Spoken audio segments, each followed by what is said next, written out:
So open badges are a technology, but at the same time an approach to recognize skills and also to think about the assessment procedures or designing assessment in a different way.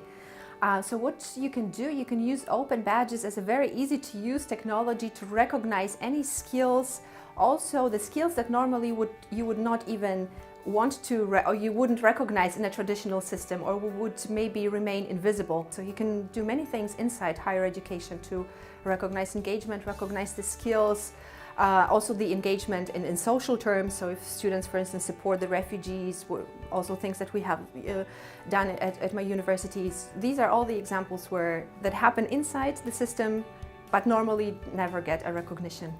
Right, so open badges are a metadata-based standard basically. So when you receive a badge, it is first maybe you see a small picture, but actually inside there is a lot of information that is not visible at first. What is very exciting for assessment, for example, is you can add evidence. So actually the student can provide evidence for what they have done to demonstrate this skill, and it's all included in this metadata. And the metadata also shows you who the badge was issued to, so the name of the student, what platform it was issued to from, and who issued this badge. Was it a university or maybe a professor or a group of people? So you can decide what is inside this metadata, how you want to make a badge valuable outside of a specific institution or a course or a study program. We can include these processes of recognition of skills inside the running processes that we have, if it's formal education, non-formal, informal as well.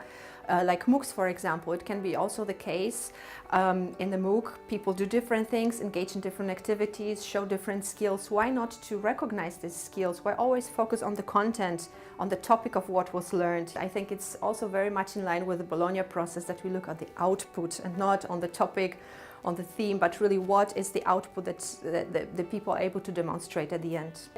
At this time, I think it's good that we keep two forms. So from my experience, it's dependent on the receiver or on the audience side. So for example, from the perspective of a student who gets an open badge, it's the question, will the employer or potential employer accept this type of credential as something on par with a paper certificate that has a signature and a stamp, right?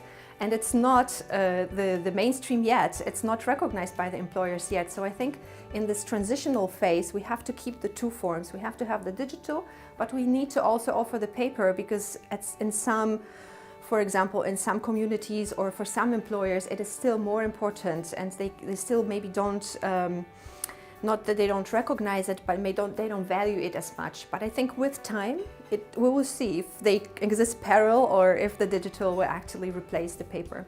For example, when you look at the movement of open education resources, you see that it has taken a long time for open education resources to come on the agenda of higher education, of policymakers, and I think it is the same case with open badges. We're not so far as open education resources yet, but we can learn a lot from this movement, and we can take many strategies, many methods to mainstream this technology, this approach in the society.